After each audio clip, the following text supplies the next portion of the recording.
தந்தி தொலைக்காட்சி நேயர்களுக்கு வணக்கம். நல்லதை சொல்வோம், நல்லதை செய்வோம், நல்லதே நடக்கும். இன்று 13/5/2024 திங்கட்கிழமை. புனர்பூசம் நட்சத்திரம் மதியம் 2:49 வரை, பிறகு பூசம். இன்றைக்கு சஷ்டி விரதம். நேற்று முன்தினம் சஷ்டியை பற்றி சொன்னேன். சஷ்டியில் இருந்தால் அகப்பையில் வரும் அப்படிங்கிற பழமொழிக்கு விளக்கம் சொன்னேன். இன்றைக்கு சஷ்டி. இன்றைக்கு உங்களுக்கு ஏதாவது ஒரு பிரச்சனைகள் இருந்தால், எதிர்ப்புகள் இருந்தால் கூட இன்று திருப்புகள் பாடினால் எதிர்ப்புகள் அகலுங்கிறார். இன்றைக்கு நீங்கள் ஒரு கோரிக்கையை நினைத்து விரதம் இருந்தாலே, மாத சஷ்டியாக இருந்தாலும் சரி, சிறப்பான கந்தசஷ்டியாக இருந்தாலும் சரி, முருகப்பெருமான் வழிபாடு இன்று முன்னேற்றம் தரும்.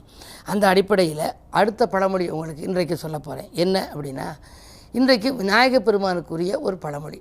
குட்டுப்பட்டாலும் மோதிர கையால் குட்டுப்படணும்பாங்க. ஒருத்தர் ஒரு பிள்ளையை குட்டுறாருன்னு வச்சுங்க, தலையில் கொட்டினார் அப்படின்னா, குட்டுப்பட்டாலும் மோதிர கையால் குட்டுப்படணும்டா, இந்த ஐயாட்ட நீ குட்டு வாங்கியிருக்க, உனக்கு எதிர்காலம் நல்லா இருக்குன்னு சில பேர் கிராமப்புறங்களில் சொல்லுவாங்க. அப்படி சொல்லக்கூடாது.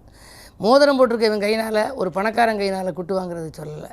குட்டுப்பட்டாலும் மோதிர கையால் குட்டுப்பட வேண்டும்னு சொல்லலை. குட்டு போட்டு கொண்டாலும் மோதக கையான்பால் குட்டு போட்டு கொள்ள வேண்டும்ங்கிறது தான் பழமொழி. அதை அப்படியே உச்சரித்து கிராமப்புறங்களில் மருவி வந்துருச்சு. இப்படி குட்டுப்பட்டாலும் மோதிர கையால் குட்டுப்படணும்னு. குட்டு போட்டு கொண்டாலும் காதில் நம்ம பிள்ளையார் முன்னால் என்ன பண்ணுறான், உக்கி போடுறான், குட்டு போட்டு கொள்ளுறான். வலது கையினால் இடது காதையும், இடது கையினால் வலது காதையும் இழுத்து அப்படி குனிஞ்சு நிமிர்றான். அது மாதிரி தோப்பு கரணம் போடுறான். அப்படி குட்டு போடுறது எதுக்கு தலையில் குட்டிக்கிறோம் அப்படின்னா, 3 கொட்டு குட்டிக்குவாங்க. அப்படி கொட்டிக்கிறது எதுக்குன்னா, இந்த மூளையில் புது ரத்த ஓட்டம் பம்பு பண்ணி சிந்தனையை விருத்தி பண்ணுவான். பிள்ளைகளுக்கு ஞாபக சக்தி நல்லா வருமா, படிக்கிறது நல்லா இருக்குமா. ஆகையினால இது ஒரு பெரிய தலை சிறந்த யோகாபியாசம்னு இன்றைக்கி அமெரிக்கா கண்டுபிடிச்சிருக்கு. அந்த காலத்தில் பல ஆயிரம் ஆண்டுகளுக்கு முன்னால் நம்ம தமிழர்கள் கண்டுபிடிச்சது. அப்படி குட்டு போட்டு கொண்டால் மோதக கையான்பால் குட்டு போட்டுக்கொள்ளணும். மோதகத்தை கையில் வச்சுருக்கிறது யார்? பிள்ளையார், விநாயகப் பெருமான்.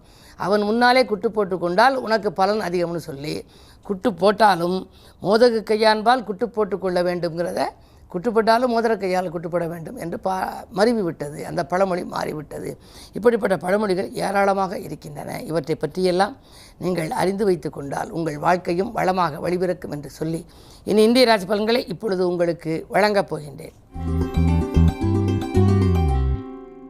மேசராசி நேயர்களே, உங்களுக்கெல்லாம் வேலை கிடைத்து வேதனைகள் தீருகின்ற நாள். இன்று விரும்பிய காரியம் விரும்பியபடியே நடைபெறும். வீட்டு தேவைகள் பூர்த்தியாகும். மாமன் மைத்துன வழியில் ஒரு மனதுக்கினிய சம்பவம் நடைபெறும். பெரிய மனிதர்களின் ஒத்துழைப்போடு பிரச்சனைகளிலிருந்து விடுபடுவீர்கள். இன்று யோகமான நாள்.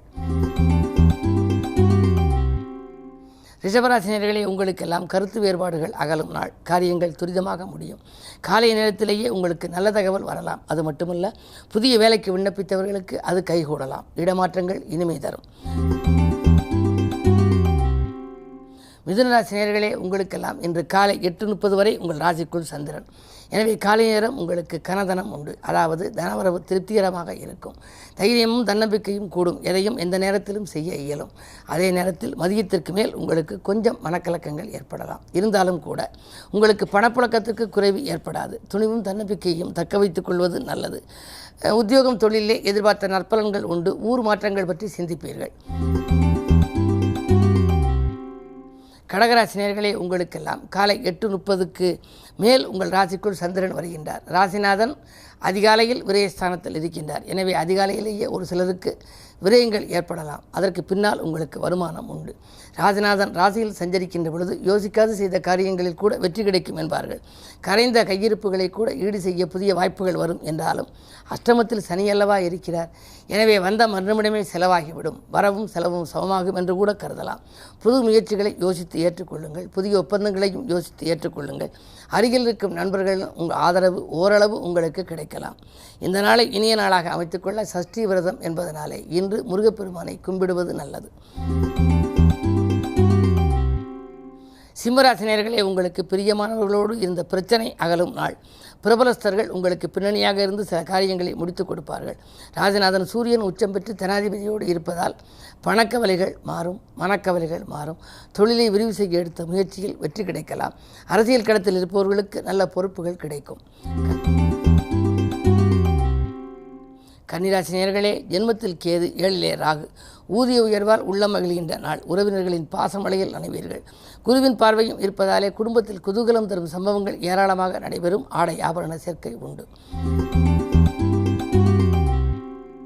துலாம் ராசி நேயர்களே, உங்களுக்கு வாழ்க்கை தேவைகள் கடைசி நேரத்தில் பூர்த்தியாகும் நாள்.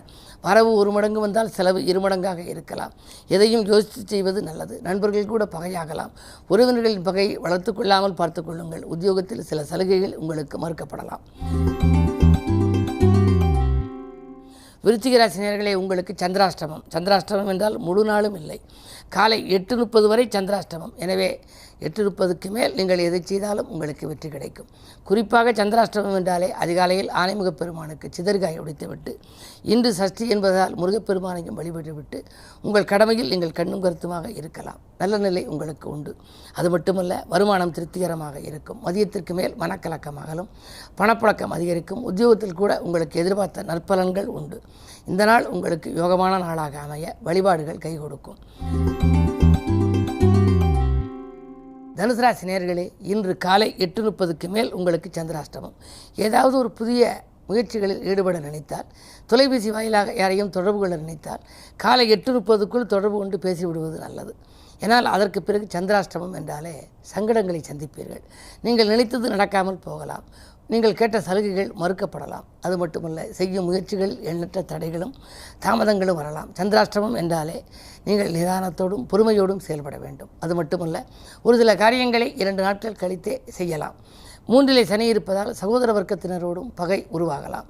பெரிய மனிதர்களை பகைத்து கொள்ள வேண்டாம். உத்தியோகத்தில் கூட உங்களுடைய திறமைக்குரிய அங்கீகாரம் கிடைக்காது. மகர ராசி நேயர்களே, உங்களுக்கு மனதிற்கு பிடித்த காரியங்கள் இன்று நடைபெறும் நாள். புதிய முயற்சிகளில் வெற்றி கிடைக்கும். பொன்பொருள் சேர்க்கை உண்டு.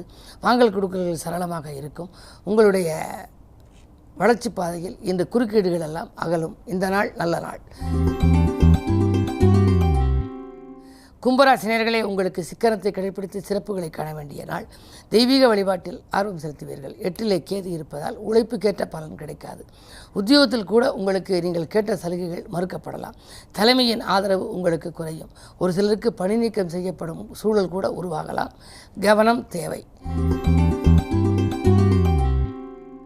மீனராசி நேயர்களே, உங்களுக்கெல்லாம் முன்னேற்ற பாதையில் அடியெடுத்து வைக்கும் நாள். மூத்தவர்களின் ஆலோசனை தக்க சமயத்தில் கை கொடுக்கும். 2ஆம் இடத்திற்கு அதிபதி செவ்வாய் ராசியில் இருப்பதால் இடம் வாங்குவது, பூமி வாங்குவது, கட்டிய வீட்டை பழுது பார்ப்பது போன்றவற்றில் கவனம் செலுத்துவீர்கள். உங்களுக்கோ உங்களை சார்ந்த உடன்பிறப்புகளுக்கோ கல்யாணம் போன்ற சுபகாரியங்கள் நடைபெறலாம். குருவினுடைய பார்வை உங்கள் ராசிக்கு 11ஆம் இடமான லாபஸ்தானத்தில் பதிகிறது. எனவே பொருளாதாரத்தை பொறுத்தவரை பிரச்சனைகள் ஏற்படாது. நிதி நெருக்கடி அகலும். நிம்மதி கிடைக்கும். இந்த நாள் நல்ல நாள். மேலும் விவரங்கள் அறிய தினத்தந்தி படியுங்கள்.